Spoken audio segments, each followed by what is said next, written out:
Welcome to Surrounded. You are currently watching a video of my Cowboy Curtis Wild Wacky Western Challenge. Only Old West weapons and only Old West food and gear. I've recently found myself enjoying a zombie survival game again. Believe me, that's not something I thought I'd be saying in 2025. I found Surrounded from a YouTube video.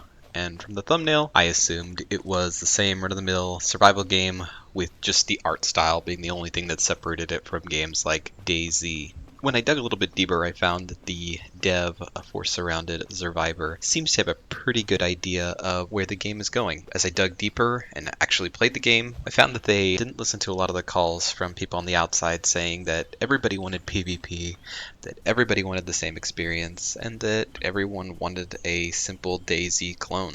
Surrounded didn't listen.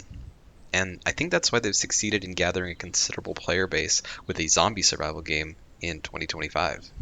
The formula for a zombie survival game kind of goes like this. It's PvP plus high tier loot equals survival. And the only way to enjoy a game like DayZ, aside from some few and far between social interactions, is to come out like a frogman decked out in black and taking out a starter player with a baseball bat. When I used to play DayZ, it felt like a continuous instance of Battle Royale. I actually grabbed DayZ when it released the Steam Workshop in 2013.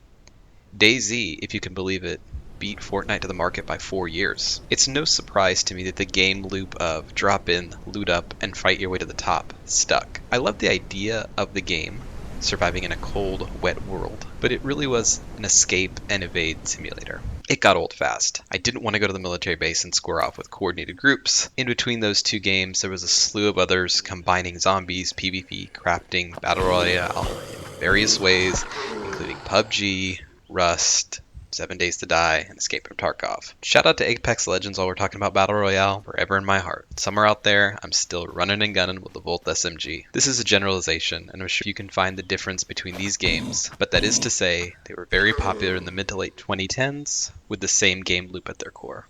Then came summer of 2014, a previously released Roblox game became a standalone hit in the Steam store. And it was free, and it required much less PC hardware, making it easy to get friends involved. And something else, it was forgiving. I'm speaking, of course, about Unturned, which still has a humongous player base. But visually, this game didn't have the serious dark tone of DayZ. The blocky players and the zombies moved in the sunshine, there's lots of primary colors.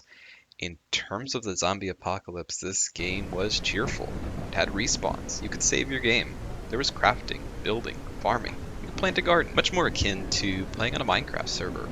So long as your multiplayer enemies didn't know where your base was, even if you died, you could keep playing. While released in 2022, April of 2025 shows a spike in the player count that corresponds with my discovery of Surrounded via the suggested video on YouTube. After watching some gameplay, I got nostalgic and actually re-downloaded Unturned, only to realize that while it is fun, it lacked a lot of features, performed poorly on my hardware. It always kind of did, and I'm not sure why. I've always heard rumors on Reddit that there were issues with the game engine exceeding what it was designed for, but I don't know if any of that's true. But at $11.99, Surrounded seemed like it was the moody solo survival experience that I was looking for, so I pulled the trigger. But first, let's talk about the elephant in the room, player count and size. Surrounded does have a fraction of the player base that other titles in this list, such as DayZ at 50k and Project Zomboid right around 35k have. It might seem like with less than 1,000 players and slipping player counts, at least from the peak of 5k this month, you might compare the success of larger games breaching 5k and see a pattern. It's hard to get off the ground,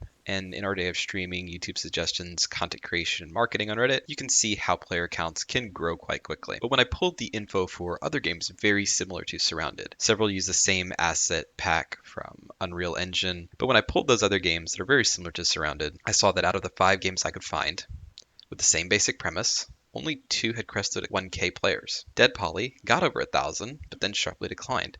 And none of the current market competitors have crested 2k player count as Surrounded has. And maybe to tie this all together, there's something I saw, maybe like a zombie renaissance. And perhaps due to the times, there's an uptick in zombie gameplay player counts from 2020 on. Both Project Zomboid and DayZ have higher player counts now. than they did during their release 10 years ago. There's room at the table, and I think Surrounded may have found its seat, should its success continue. But how did it find its audience and its status? I think it comes down to that they ignored what players said they wanted and did their own thing. First, they ignored everyone wants PvP.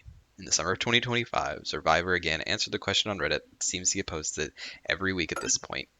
Is PvP on the way? His response is yes, in the future. The plan for the moment is to have a co-op system, he said, rather than dedicated servers. You can still PvP with your friends, I guess, if you really wanted to. And finally, it's all subject to change. But it seems from this response, dominating new players wasn't the goal. It was survival and exploration. Even having points of interest marked on the map shows that instead of high tier loot, you can strive to explore without worrying that you'll get sniped. Surrounded also ignores the call that everybody wanted the same experience. Surrounded is a different experience. You go at your own pace. As I played, it really reminded me something more of a Far Cry 3. You look for what you need, ammo, maybe an auto repair kit, you equip what you have, you unroll your map, and the rest is a roll of the dice. Perhaps the road will be filled with bandits. Maybe there's a rare abandoned vehicle you have to get back to your base. You might break a leg or find so many good building materials that you have to create a storage and come back and stash them away. You want to raid high level areas? You are on your own. Good luck. You better bring lots of ammo. You want to build a fortress? You're only limited by the resources you can collect. Or perhaps you want to explore secrets, clues, and the unsettling mysteries of the map. Surrounded has some quests, some exploring, some NPC events. But you can play as you want. You don't need to get to the high-level loot right away. It breaks the Battle Royale game loop with a much more refreshing one for the genre. Do whatever you want. Just survive. This is also true of the settings menu.